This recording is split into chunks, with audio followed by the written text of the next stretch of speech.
ओम नमो भगवते वासुदेवाय। जय श्री हरि। राधे राधे।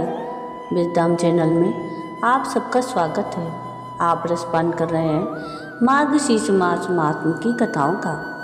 अब तक आप मार्गशीर्ष महात्म के 10वें अध्याय तक की कथा का रसपान कर चुके हैं। आज के इस वीडियो में हम मार्गशीर्ष या अगेन महात्म के 11वें अध्याय की कथा का रसपान करेंगे। कथा इस प्रकार है। ब्रह्मा जी कहने लगे कि भगवान एकादशी का महात्म और मूर्तियों का विधान मुझसे कहिए। श्री भगवान कहने लगे कि हे विप्र शार्दुल, मैं एक पाप नाशिनी कथा कहता हूँ, जिसके सुनने मात्र से ब्रह्म हत्या इत्यादि महापाप भी नाश को प्राप्त हो जाते हैं। प्राचीन समय में कामपिल्य नगर में वीरबाहु नामक एक राजा राज्य करता था। वह राजा सत्यवादी, जितक्रोधी, ब्रह्मचेता और मेरी सेवा में सदैव तत्पर रहता था। यह उत्तम भाव वाला, दयावान, रूपवान, बलवान, भगवत भक्तों का भक्त और मेरी कथा में सदा प्रेम रखता था। कथा में लीन रहने वाला, रात्रि को जागरण करने वाला, विद्वान, दाता, क्षमाशील, पराक्रम वाला, जितेंद्रिय, रण में विजय पाने वाला, रिद्धि में कुबेर के समान, पुत्रवान, अनेक पशुओं को पालन करने वाला और अपनी स्त्री के ही प्रेम में रत करने वाला था। उसकी स्त्री का नाम कांतिमती था। वह रूप में अद्वितीय, पतिव्रता, महासाध्वी और मेरी भक्ति में सदा रत रहती थी। वह विशाल नेत्र वाला युवा राजा अपनी स्त्री के साथ पृथ्वी का पालन करता था। मेरे सिवाय और किसी देवता को नहीं जानता था। हे पुत्र, एक दिन उस महात्मा वीरबाहु राजा के घर महामुनि भारद्वाज आए। राजा ने मुनि को दूर से आते हुए देखकर उनका स्वागत किया और विधिवत उनको अर्घ्य आदि अर्पण किया और अपने हाथ से आसन बिछाकर उनको बिठाया और परम भक्ति से मुनि श्रेष्ठ के सामने बैठ गया। राजा कहने लगा कि आज मेरा जन्म सफल हुआ, राज्य का होना और मेरा ग्रह भी सफल हुआ। हे विप्र भगवान, मेरे पर प्रसन्न हैं जो कि आप योगी श्रेष्ठ मेरे घर आए। आज आपकी दृष्टि पड़ने से मेरे करोड़ों पाप नाश हो गए। मेरा राज्य, लक्ष्मी, हाथी, घोड़ा ये सब आपको अर्पण है। हे मुनि श्रेष्ठ, आप वैष्णव हैं। आपके लिए मेरे पास कोई वस्तु भी अदेय नहीं है, क्योंकि वैष्णव को एक कौड़ी भी दी हुई मेरु पर्वत के समान फल देने वाली होती है। जिसके घर में जिस दिन द्विज श्रेष्ठ वैष्णव नहीं आते हैं, उसका वह दिन निष्फल चला जाता है, ऐसा मैंने सुना है। गार्ग्य, गौतम, सुमंतु जैसे विष्णु भक्त और जो द्विजाति के ब्राह्मण हैं, सभी ने मुझसे ऐसा कहा है।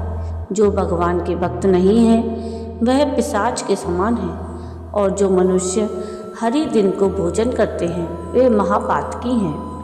हजार शिव व्रत और कोटि सूर्य व्रत तथा ब्रह्मा के व्रत से कवियों ने जो फल कहा है वह हरिवासर के एक व्रत से हो जाता है। हे विपेंद्र, जब तक मेरी द्वादशी तिथि नहीं आती तभी तक ब्राह्मी और शांकरी तिथि गर्भ करती हैं। हे विपेंद्र, जैसे जब तक चंद्रोदय नहीं होता तभी तक तारागणों का प्रकाश रहता है, उसी तरह और तिथियों का तभी तक प्रभाव रहता है जब तक मेरी द्वादशी या एकादशी तिथि नहीं आती। हे महामुनि, यही बात मुझसे नारद जी ने और वशिष्ठ मुनि ने कही है। आप भी समस्त वैष्णव धर्म के ज्ञाता हैं।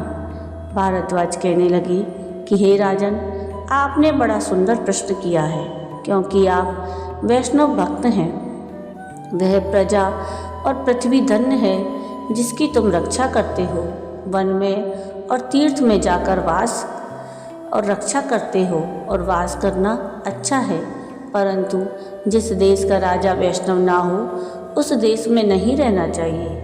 जिस पृथ्वी को भगवत भक्त राजा पालन करता है उस राष्ट्र को पाप रहित और बैकुंठ के तुल्य मानना चाहिए। जैसे नेत्रहीन देह पतिहीन स्त्रियां 10वीं विधवा एकादशी व्यर्थ कही गई है, वैसे ही वैष्णव रहित राष्ट्र भी व्यर्थ है।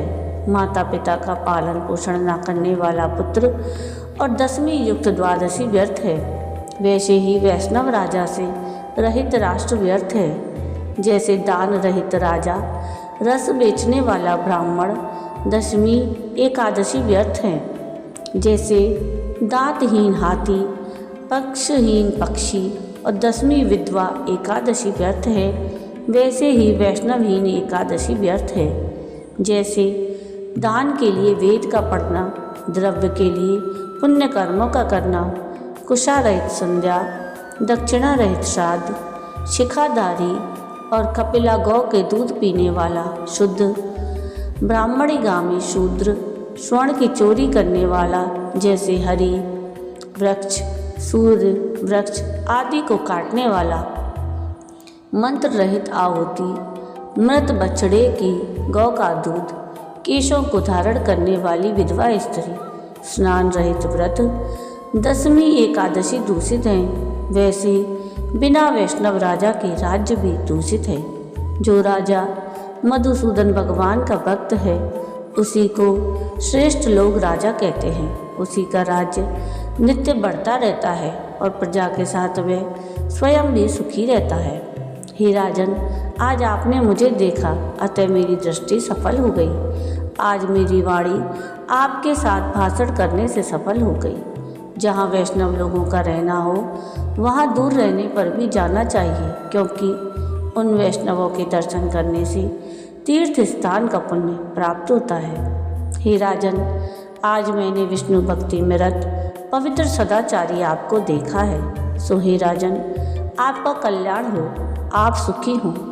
इसी समय रानी कांतिमती ने आकर मुनि श्रेष्ठ भारद्वाज को नमस्कार किया। भारद्वाज मुनि ने आशीर्वाद दिया कि वरारोहे, तुम सौभाग्यवती हो और अपने पति की भक्तिन हो, और केशव भगवान में तुम्हारी निश्चल भक्ति हो। इसके पश्चात राजा वीरबाहु मुनि को प्रसन्न करता हुआ मेघ के समान गंभीर वचन कहने लगा कि मुनि श्रेष्ठ, मैंने पहले जन्म में कौन सा ऐसा अच्छा कर्म किया? यह शत्रु रहित राज्य कैसे मिला? विपुल लक्ष्मी कैसे प्राप्त हुई? गुणवान श्रेष्ठ पुत्र और सुंदर मनोहर प्रिया स्त्री कैसे मिली, जो कि मुझ में चित्त लगाने वाली और मुझ में प्राण रखने वाली, जनार्दन भगवान का ध्यान करने वाली है। मैं कौन हूँ और यह मेरी स्त्री कैसे हुई? मैंने ऐसा कौन सा दुर्लभ धर्म का कार्य किया और किस पुण्य के प्रभाव से अनंत लक्ष्मी मुझको प्राप्त हुई? समस्त देशों के राजा मेरे वश में हैं। मेरा पराक्रम और आरोग्यता कभी नष्ट होने वाली प्रतीत नहीं होती। मेरा विपुल तेज कोई नहीं सह सकता। मेरी स्त्री दोष रहित है, इसकी मैं प्रतिज्ञा करके कह सकता हूँ। मैंने ऐसा कौन सा पुण्य का कर्म किया था? इस प्रकार राजा वीरबाहु ने मुनि भारद्वाज से प्रश्न किया और अपना तथा अपनी स्त्री के पूर्व जन्म के कर्मों को, जिससे उसको अतुल लक्ष्मी प्राप्त हुई, पूछा। भारद्वाज मुनि कुछ काल में योग बल द्वारा उनके पूर्व जन्मों के उपार्जित कर्मों का निश्चय करके राजा से कहने लगे कि हे राजन, मुझको योग बल द्वारा तुम्हारे और तुम्हारी स्त्री के पूर्व जन्म में उपार्जित कर्मों का ज्ञान हो गया है। तुम एकाग्र चित्त से सुनो। पूर्व जन्म में तुम शूद्र जाति में जन्मे थे और तुम सदैव जीव हिंसा में रत रहते थे। नास्तिक, दुष्ट चरित्र, पर स्त्रीगामी, कृतघ्न और सदाचार से रहित थे, तथा तुम्हारी यह स्त्री पूर्व जन्म में भी आपकी ही स्त्री थी। इस विशाल नेत्र वाली को मन, वचन और कर्म से आपके सिवाय और कोई दूसरा प्रिय नहीं था। यह पतिव्रता निरंतर आपकी सेवा किया करती थी। आपके विषय में इसने कभी दुष्ट भाव नहीं किया। इस प्रकार समय व्यतीत होने पर आपके मित्रों और भाई बंधुओं सब ने आपको त्याग दिया और आपके पूर्वजों का संचित किया सब धन में नष्ट हो गया।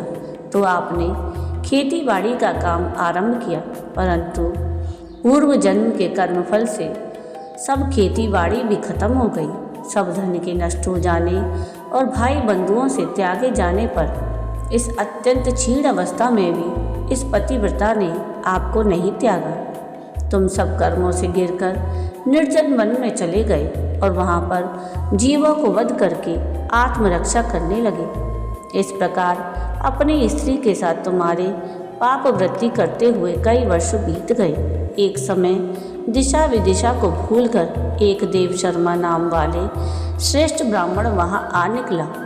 भूख और प्यास से दुखित होकर मध्याह्न के समय वह ब्राह्मण उस वन में गिर गया।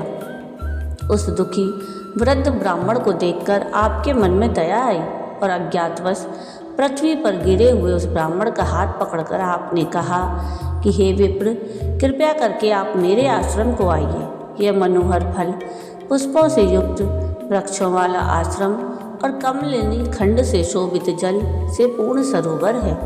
हे ब्राह्मण, शीतल जल में स्नान कर नित्य नियम करके फलाहार करें और शीतल जल का पान करें। हे द्विज श्रेष्ठ, उठिए, आप शुभज पर कृपा करने योग्य हैं और जीवन पर्यंत मेरे आश्रम में रहें। इस प्रकार होश आने पर तुम्हारे शूद्र के वचनों को सुनकर तुम्हारा हाथ पकड़कर वह ब्राह्मण जलाशय के पास गया और उस सरोवर के किनारे छाया में बैठ गया।